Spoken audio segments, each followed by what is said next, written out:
Hello hi, मी तुमची police wife Preeti. तर आजचा विषय असणार आहे, आज कशा व्हिडिओ बनावा. आज काही कंटेंट नव्हतं आणि काही सापडत पण नव्हतं. म्हटलं चला आजपासून आहे ना आपली मी म्हणजे ह्यांना कसं म्हणजे आमचं लग्न कसं ठरलं किंवा काय झालं, म्हणजे कसं काय काय ठरलं, कोणी स्थळ आणलं याच्यापासून सुरुवात करावं म्हटलं. आणि तो ब्लॉग टाकावा म्हणून म्हणजे नाही का मी केलेला आहे आज सुरुवात. तर हा असणार आहे आजचा ब्लॉग. तर मी तुम्हाला सांगते, आमची स्टोरी सांगते लग्नाची. तर मी आय थिंक मला असं वाटतं मी 11वी-12वीमध्ये असेल. आणि त्यावेळेस नाही का आय थिंक मी 11वीला होते. त्यावेळेस नाही का सियाच्या पप्पांचा म्हणजेच माझ्या मिस्टरांचा अगोदर बायोडाटा वगैरे आला होता. पण त्यावेळेस म्हणजे मला शिकायचं होतं पुढं, त्यामुळं मग मी त्यावेळेस आमचं म्हणजे नाही म्हणून झालं होतं फिक्स नाही का. त्यानंतर 3-4 वर्षानं त्यानंतर म्हणजे ते पोलीस भरतीसाठी गेले, म्हणजे ट्रेनिंग वगैरे ते तशा गोष्टी चालू होत्या त्यांच्या. त्यामुळे मग ते तिकडे गेले आणि त्यांचंही लग्न काय वगैरे झालं नाही मग नाही का. आणि माझं पण एज्युकेशन, मग मी पण 2 वर्षाचा डिप्लोमा केला, डी फार्मसी कंप्लीट केली. 12वी झाली आणि मग नंतर डी फार्मसी कंप्लीट केली मी. आणि त्यानंतर थोडंसं मेडिकलवरती प्रॅक्टिस वगैरे करून घेतली. आणि प्रॅक्टिस झालं की मग मला पण बघायला वगैरे सुरुवात केली. आणि मग त्यानंतर परत एकदा त्यांचं स्थळ आलं मला, म्हणजे विचारलं. तर मग त्यावेळेस हे सगळं घडून आलं. आणि हे होतं म्हणजे आमचं काही एवढं रिलेशन नव्हतं अगोदर, पण ज्या माझ्या मामी आहेत ना त्यांच्या चुलत आत्यांचे मुलगा असे होते ते. तर मग त्यांनीच मग मामींनीच मध्यस्थी वगैरे केली आणि मामीनीच ठरवलं आमचं लग्न वगैरे नाही का. म्हणजे त्याच आल्या होत्या आणि नेमकं काय होतं ते बघायला आलते ना. दिवाळीचा पिरियड होता आणि आमची इथे ना भाऊबीजेच्या आदल्या दिवशी म्हणजेच पाडव्याच्या दिवशी ना कावडी ती पैठणवरून सप्ताह असतो आमच्या गावामध्ये 7 दिवसाचा. तर कावड येते आणि नेमकं कावड वगैरे पण आलेली होती.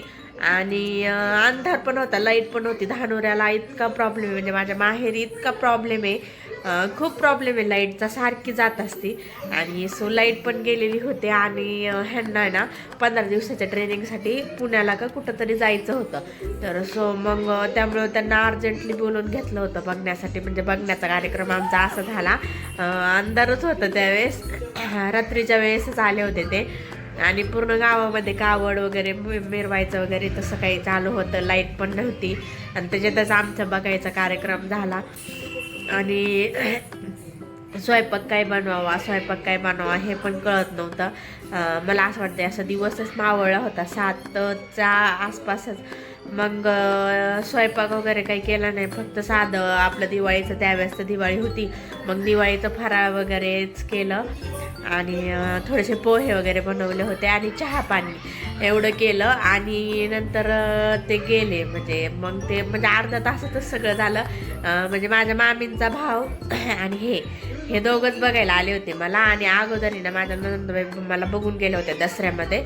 त्या फक्त आपल्या एक बघून गेल्या होत्या फक्त. आणि मग नंतर चॉईस करायचं ह्यांचं राहिलं होतं. आणि त्यानंतर हे पण बघून गेले मला. आणि मग नंतर मला वाटतं ट्रेनिंगसाठी पुण्याला निघून गेले 15 दिवसासाठी. मग त्यानंतर म्हणजे फक्त म्हणजे आवडली का असं काही विचारलं घरच्यांनी, तर हो म्हटले. मग आम्हाला पण आवडलं होतं, तर मग आमच्याकडून पण हो होतं. पण मग हे 15 दिवसासाठी ट्रेनिंगला गेले, त्याच्यामुळे 15 दिवस सगळे शांत बसले आणि कुणीच काय म्हणजे ॲक्शन वगैरे घेतली नाही.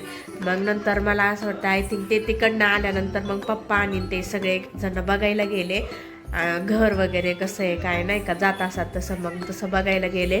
आणि त्यानंतर मग सगळं फायनल फिक्सच करून आले.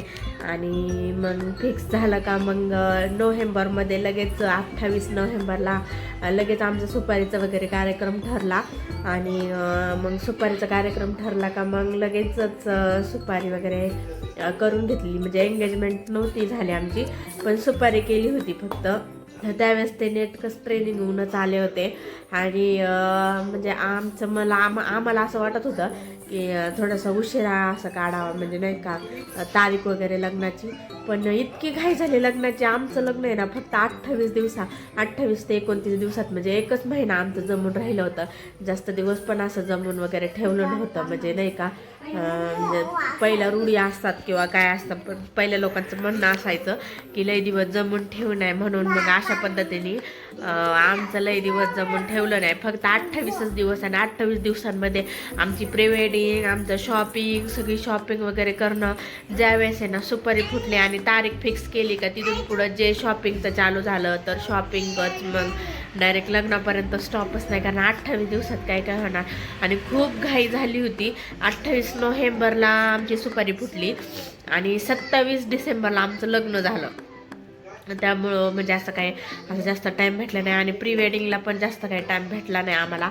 लग्नाला आहे ना फक्त 8 दिवस बाकी असताना आहे ना, आणि म्हणजे नाही का प्री वेडिंग चालू झाली होती, म्हणजे प्री वेडिंग केली होती आम्ही 8 दिवस अगोदरच फक्त प्री वेडिंग केली होती. मग जास्त काही नव्हतं केलं प्री वेडिंगला.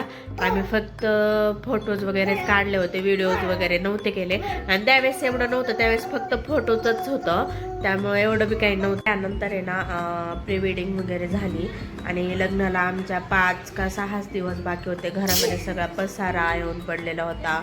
म्हणजे जसं की आमचं भांड्याचं वगैरे आम्ही थोडं थोडं आणून ठेवलेलं होतं, जसं की डेकोरेशनचं वगैरे सामान आणलेलं होतं, आणि बऱ्याच अशा गोष्टी होत्या. पण म्हणतात ना की चांगल्या कार्यात आहे ना कोणी ना कोणी असं बाधा आणतं, अशाच पद्धतीने काहीतरी झालं होतं. म्हणजे अशी एक अफवा पसरली होती. आमच्याच जे आमच्यावर जळतात ना, जे आमचे विरोधक होते ना, आता मी त्यांचं नाव वगैरे घेत नाही कारण होते, त्यांनी असं अफवा पसरली होती की मुलाला काहीतरी आवळ आहे, असं काहीतरी समथिंग असं काहीतरी आहे. तर मग त्यावेळेस इतकं भयंकर आमच्या घरामध्ये वातावरण झालं होतं, इतकं भयंकर झालं होतं. मम्मी तर डायरेक्ट 2 दिवस आहे ना असं डोकं धरूनच बसली होती. इतकं भयंकर टेन्शनचं वातावरण. फक्त लग्नाला राहिले होते 5 ते 6 दिवस, अशा पद्धतीने आमच्या घरामध्ये वातावरण होतं. आणि त्यानंतर पुढं काय झालं ना, आणि आम्ही ती सिच्युएशन कशी हँडल केली ना, हेच मी तुम्हाला आहे ना पुढं परत कंटिन्यू करणार आहे माझ्या व्हिडिओमध्ये. सो माझ्या लग्नाची स्टोरी आणि आमचं लग्न कसं झालं, त्यानंतर काय काय झालं, हे सगळं जर तुम्हाला बघायचं असेल किंवा ऐकायचं असेल, तर मला इंटरेस्ट असेल ना आमच्या लग्नाची स्टोरी ऐकायला, तर आणि आम्ही ती सिच्युएशन कशी हँडल केली ना त्यावेळेस फक्त 6 दिवस असताना, असं काही कानावर आलं होतं, ही सिच्युएशन कशी हँडल केली ना, हे जर तुम्हाला ऐकायचं असेल तर सो आपल्या चॅनलला सबस्क्राईब करा, लाईक करा, शेअर करा, आणि बेल आयकन क्लिक करायला विसरू नका. बाय.